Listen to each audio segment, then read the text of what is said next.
Cain and Abel, the first brothers and the first sin. The beginning of life. After Eden, a new world, a new reality. Adam and Eve stepped out of Eden into a world that was unfamiliar, no longer filled with effortless beauty or divine closeness. It was the beginning of a new life, shaped by labor, seasons, survival, and memory. The ground was harder, the winds colder. But even here, life continued, and God's presence was not gone. Adam and Eve's life. Outside the garden, labor, learning, and longing. Work became a daily rhythm. Adam toiled the soil, learning when to sow and when to reap. Eve faced pain and effort in childbirth and homemaking. They learned how to live, not by instinct, but through trial. Yet beneath all this was a longing for the peace of Eden, for the sound of God's footsteps in the garden, for the days of innocence. The birth of Cain, the firstborn and a mother's hope. When Eve gave birth to her first son, Cain, she said, "With the help of the Lord, I have brought forth a man."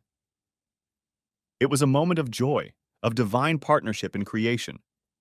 Cain was not just their son, he was a symbol of life continuing. To Eve, this child might even be the promised seed who would one day overcome the serpent.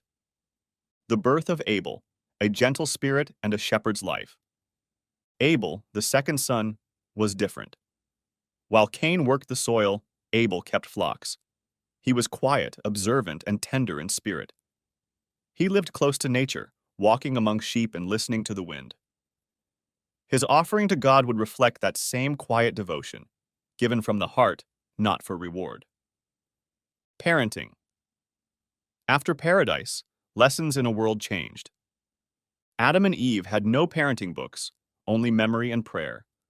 They taught Cain and Abel what they knew about God, about choices, about the tree, the serpent, and the loss. But they also shared the good, how God clothed them, how he still listened, how repentance brings hope. Raising children in a broken world meant guiding without control and loving despite fear. The family's relationship with God, outside Eden. Though Eden was behind them, God was not gone.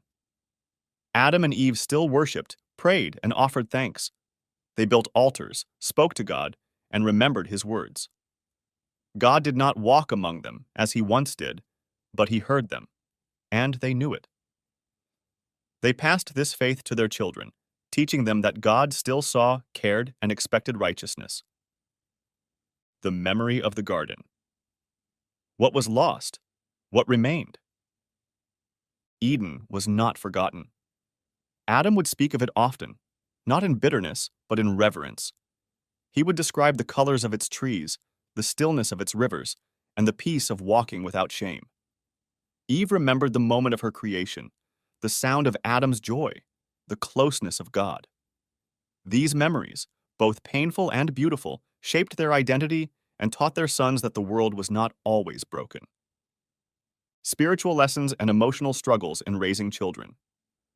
Cain and Abel grew in the same household, but were shaped differently.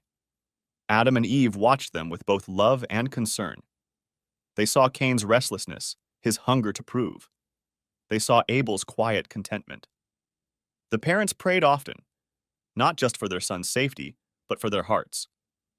They knew the world outside Eden could wound and tempt. They longed to prepare their children, but knew they could not choose for them.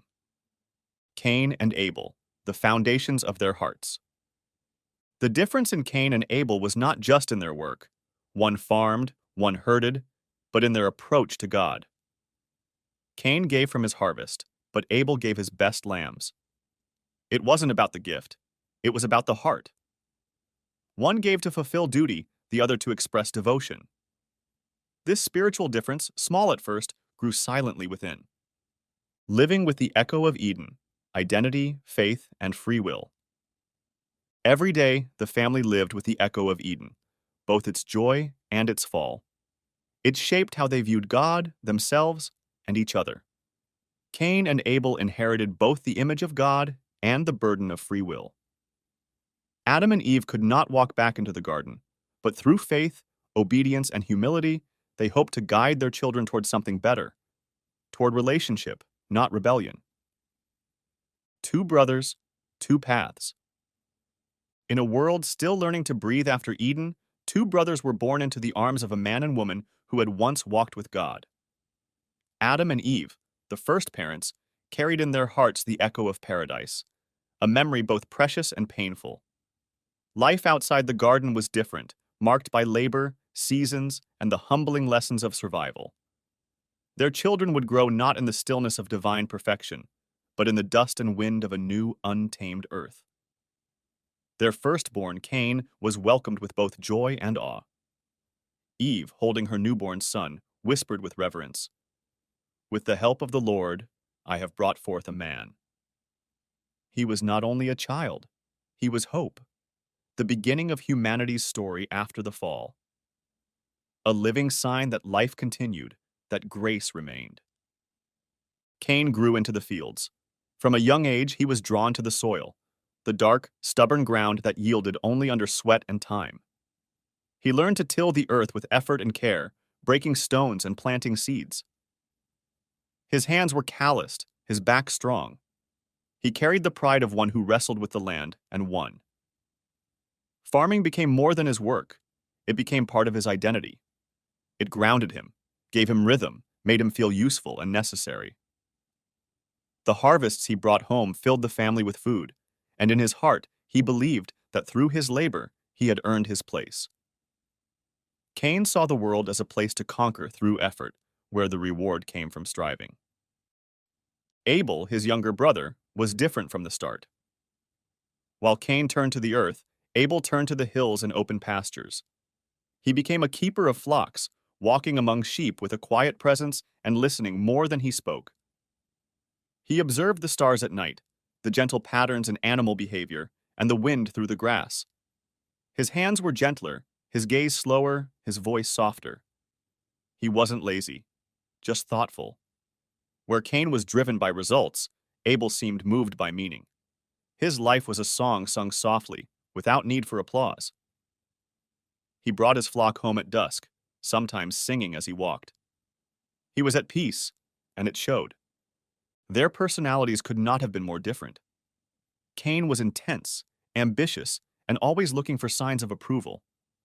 Abel was calm, content, and seemed at ease in his own skin.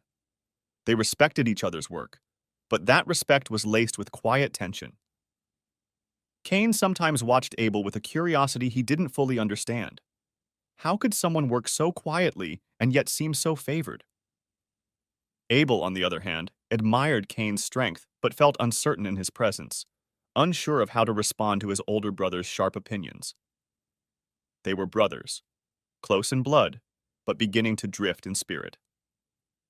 As boys, they had shared laughter, chased birds, played in the river, and learned together at the feet of their parents. Adam told them stories of Eden, of the beauty that once was, and of the choice that had changed everything. Eve spoke of the serpent, of sorrow, of the mercy that clothed them in their shame. The boys listened wide-eyed, trying to understand a world they had never seen. But as they grew, those shared moments became fewer. Their lives split into separate paths. Cain rose early to tend his crops. Abel led his sheep to quiet pastures. Their schedules no longer matched, and their hearts no longer opened to each other so freely. The first visible crack appeared in the offerings. Adam had taught them that God, though unseen, was still near, that he was worthy of thanksgiving and reverence. So each son brought an offering. Cain brought fruit from the ground, grains, vegetables, the work of his hands. Abel brought the firstborn of his flock, fat and healthy. The Lord accepted Abel's offering, but not Cain's. Why? Not because of the offering itself, but because of the heart behind it. Abel gave with faith and love. Cain gave from duty, perhaps expectation. But Cain did not see this. He only saw rejection. Cain's face fell. The anger that rose in him surprised even himself. He clenched his jaw, gripped the ground too tightly. He felt exposed, dismissed. How could God not honor his work, his sweat, his labor? Was Abel better? Did God prefer shepherds over farmers? These thoughts began to turn in his mind like stones in a river, smooth on the outside but dangerous beneath. Abel didn't boast. He didn't mock. He didn't even notice at first the storm brewing in his brother's heart. But Cain's silence turned into distance. Distance turned into resentment. In their interactions, small things began to matter too much. A look held too long. A word that seemed too soft. A silence that felt like judgment. Cain began to watch Abel not as a brother, but as a rival. Abel, sensing this, grew more cautious, but didn't know how to bridge the gap. The warmth of childhood was slipping away, replaced by something cold and unsure. And all the while, the memory of the garden loomed in the background, not as a hope, but as a wound. Adam and Eve saw the growing tension between their sons. They tried to guide them, to remind them that God looks at the heart, that love must guide all things. But some lessons can only be learned in the soul. Cain wanted to be seen. He wanted to be enough. He wanted what Abel had: peace, favor, acceptance. And in wanting that, he missed what was still his: the chance to ask, to grow, to be restored. Instead, jealousy grew roots. Insecurity took hold. And love, the love between brothers, began to fade. The offerings to God. Cain and Abel both brought offerings to God. Cain offered fruits of the soil, produce from his hard work in the fields. Abel, in contrast, brought the best portions from the firstborn of his flock. God accepted Abel's offering but did not accept Cain's. The reason was not just in what was offered, but in the heart behind it. Abel gave with faith and sincerity. Cain's offering lacked that same devotion. This moment revealed a spiritual difference between the brothers. Cain became angry and downcast, struggling to understand why his offering was rejected while his brother's was accepted with favor. The warning. God saw Cain's anger and warned him gently. He told Cain that if he did what was right, he would be accepted. But if he let sin control him, it would lead to trouble. God reminded Cain that sin was like a predator, waiting at the door, and must be mastered. The field and the first murder. Cain invited Abel to the field. There, away from others, jealousy overtook him. In a moment of anger and envy, Cain attacked and killed his brother.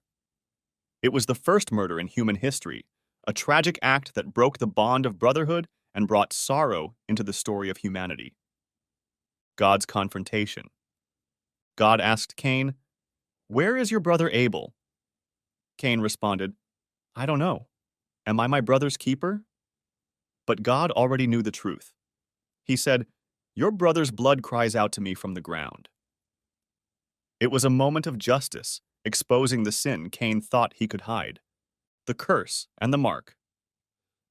God told Cain he was cursed from the ground that received his brother's blood.